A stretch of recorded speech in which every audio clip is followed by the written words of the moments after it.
Hey, I just want to do a quick video on a couple of these angle grinders that I've gotten, both from Harbor Freight.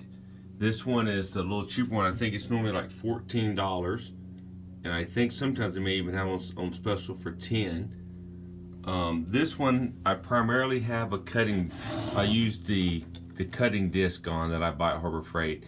This little thing is a little workhorse. I have used this to cut at least up to 1/8 inch thick steel with no problem at all.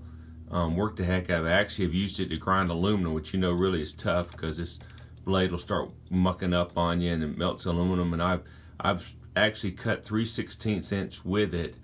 Kind of really the way I did is I scored it down a little halfway or further and then bent the aluminum to get it to come on off. But this thing is really a good little workhorse. No complaints with it. This of course has the lock here to lock the blade so you can change it.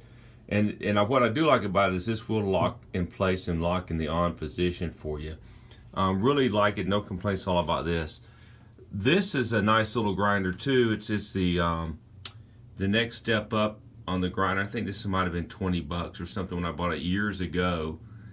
This one I primarily use with my grinder on it, and I use the heck out of this thing. One of the things I don't like about it though is I wish it had a locking switch like this one does. But the problem is you have to be very careful when you set this down, because as much as this is nice to handle when you're handling it, this switch is going to hit something possibly when you set it down on the ground or an uneven surface. But both these grinders from Harbor Freight work fantastic. I've had no problems with them at all.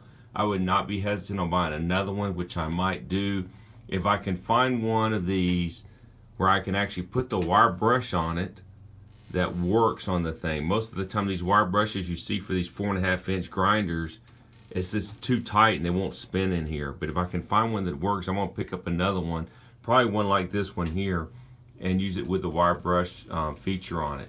Anyway, I hope this might help some of you guys who are kicking this around. They're workhorse little grinders, do a great job.